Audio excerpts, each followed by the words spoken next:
In today's episode we are going to prepare this 2-liter Volkswagen engine to be swapped into my 1982 Mk1 Golf. All my friends, yellow rider. Hello everyone and welcome to a new episode. And I want to start off this video by saying thank you for the support on the last video, which was of course my mini reveal.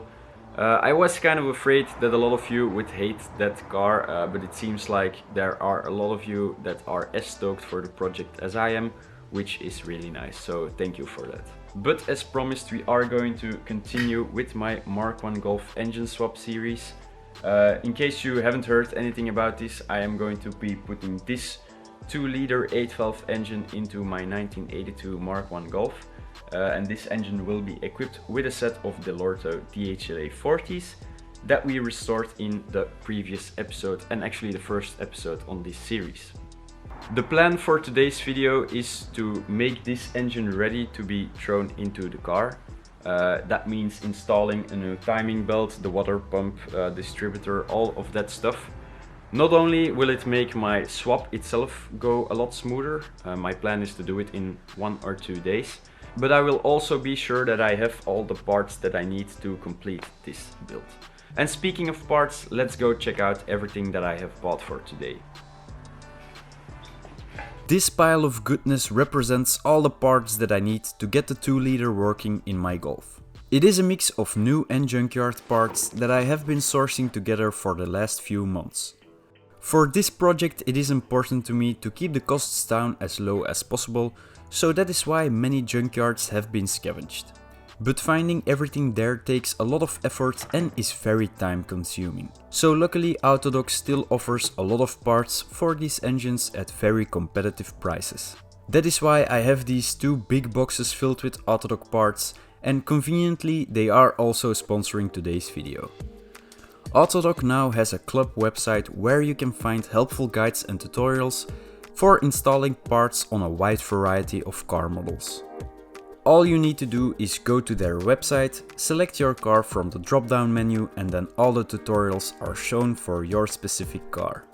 Aside from the website, there is also a nifty phone application that can track your maintenance intervals and overall spending on your cars.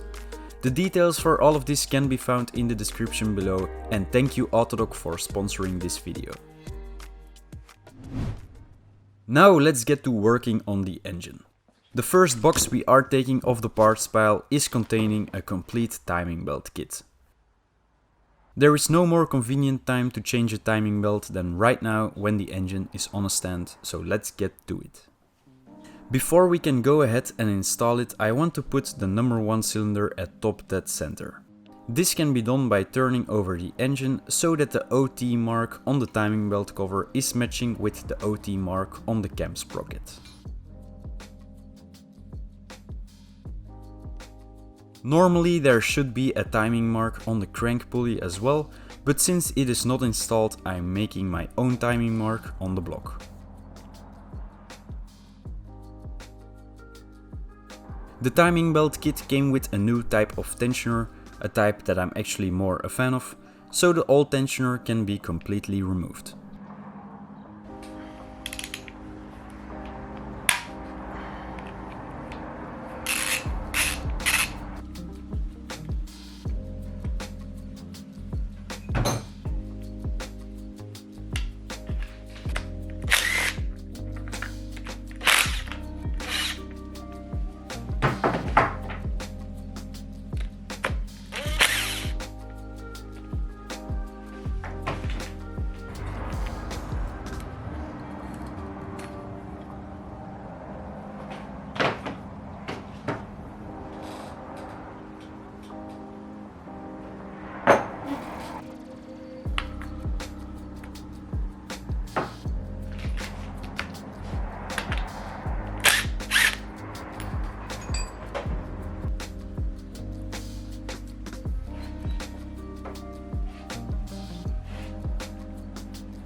Once the belt is on in the right position, I'm using a circlip plier to tension it up before locking the tensioner down to 45 Newton meters.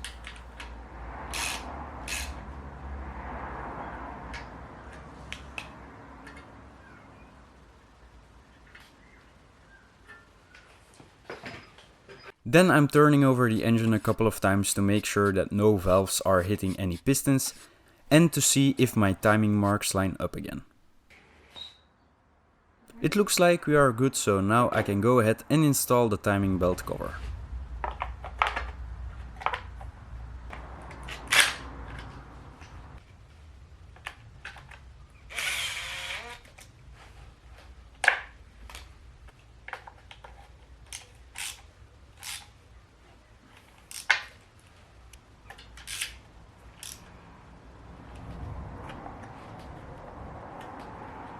The top cover I ordered is not fitting, so I'll have to dig into some junkyards to find the correct one.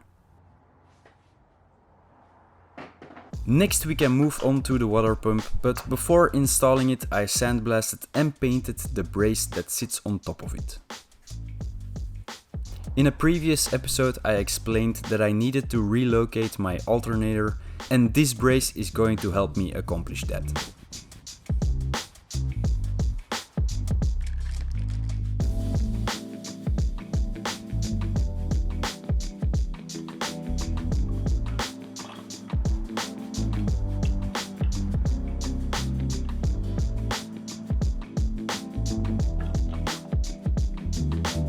Changing to a diesel brace also means that I need to switch to a diesel alternator because they are shaped differently. This one I also picked up from a junkyard, and after a clean it turned out to be in great condition. For belt alignment purposes I need to swap its pulley with the one that is on my current alternator, so I have to take that off the old engine.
Next, the other pulleys can be installed that I also robbed from my previous engine.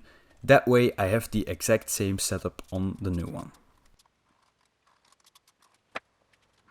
I could have used the original pulleys that came with this engine, but then I would have to use a serpentine belt instead of a V-belt. In my opinion, going with a V-belt looks better and is more period correct.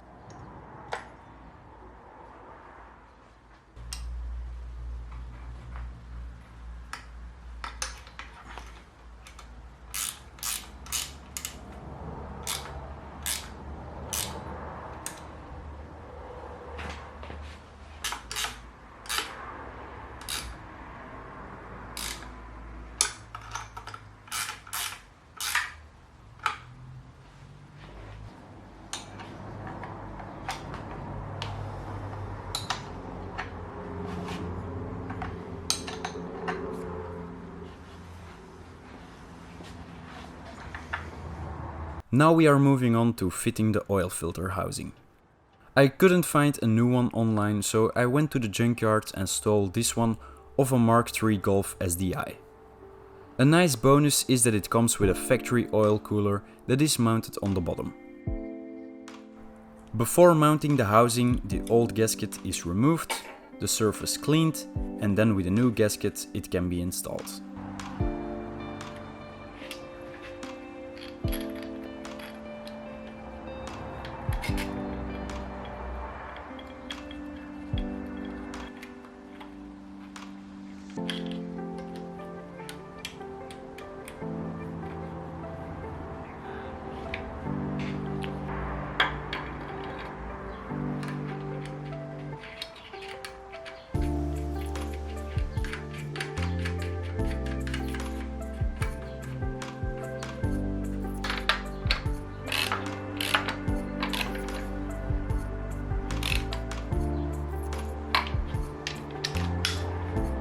And with everything mounted, a fresh oil filter can be thrown on as well.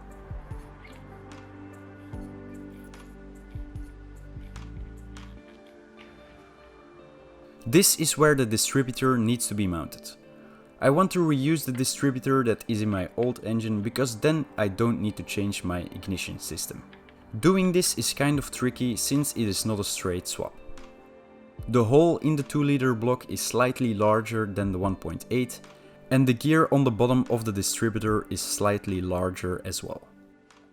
To solve this, I'm going to be swapping the gears of the distributors, and I also bought an adapter kit from Tectonics Tuning to make the 1.8 Dizzy fit in the 2-liter block. That is the theory, now let's execute. To slide the gear of the distributor axle, a small wedge needs to be removed.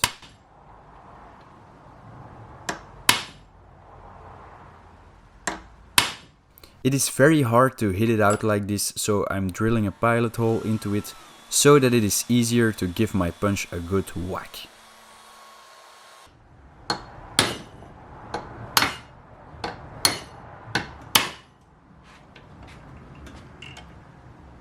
Aha.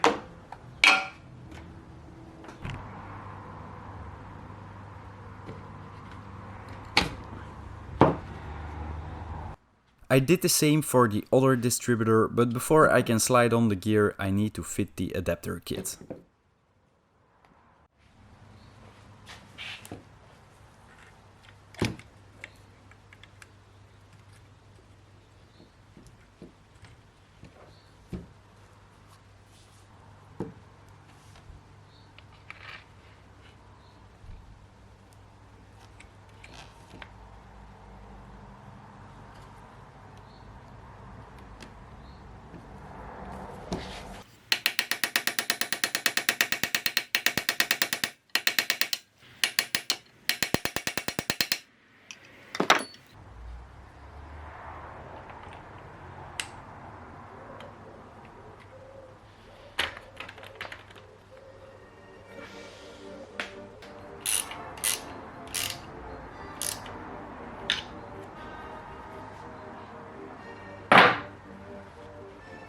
With that done, we can move on to the valve cover. I gave it a quick coat of paint so that it is a bit fresher, and then it can be installed with a new gasket.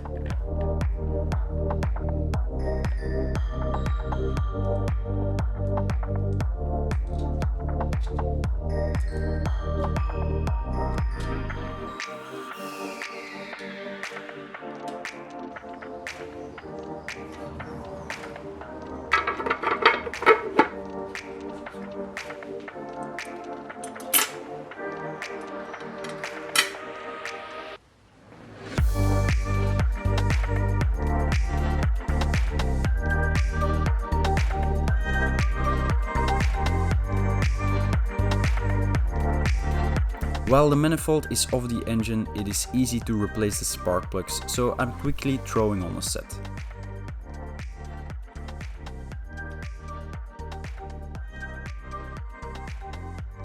I also bought a new coolant flange that sits on the sides of the cylinder head. This is where the coolant exits out of the block and goes to the heater core and the radiator.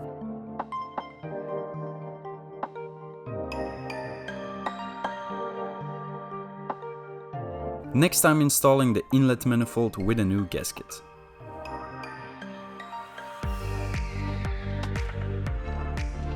Before putting on the carbs, I have fitted the mishap spacers that will protect them from vibrations.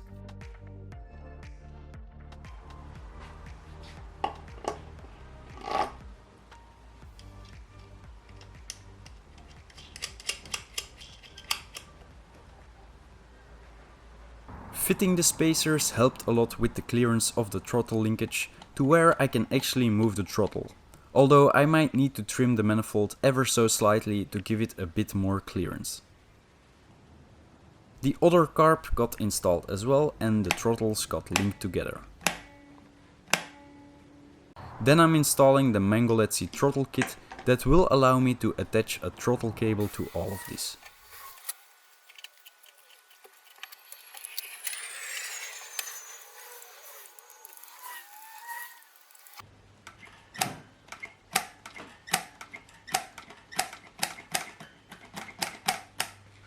I was planning on calling it quits for this episode because I simply ran out of parts, but today I received 2 more packages in the mail and there is some exciting stuff in there. So we are going to throw those parts on real quick. And the first one is from Classic Parts VW with a new timing belt cover. This is the 3rd timing belt cover that I have bought, and yet again it seems like it is the wrong one. It fits on the bottom part just fine, but it looks like it is slightly too short for this engine. Oh well, moving on. This second box is yet another package from Classic Carbs UK, and there is some exciting stuff in here. First of all, we've got some new fuel inlet banjos for my carburetors. In the first episode of this series I explained that I had an issue with those. Next, we've got an electric fuel pump, which is a vital part for getting my carbs to work. And last but not least, there are these trumpets that are going to go on the front of the carburetors, and I can't wait to throw these on and see what they look like. First I installed the fuel banjos, and mounting them was kind of difficult since they are almost hitting the throttle linkage. With that handled, I eagerly threw on the trumpets, and man, do they look amazing.